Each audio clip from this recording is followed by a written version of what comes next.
I edit podcasts across the world on a laptop that crashes when I sneeze. It's like editing on life support, one render away from extinction. No fancy setup, no RGB lights, just me, Da Vinci, and 3 cups of coffee that taste like regret. People think you need the best gear to win. 4K monitors, editing PCs, the latest plugins. But the truth? You just need to be dangerous with what you have.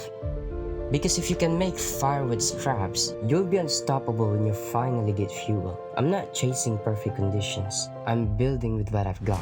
Because once you learn to make magic with scraps, everything else becomes a luxury.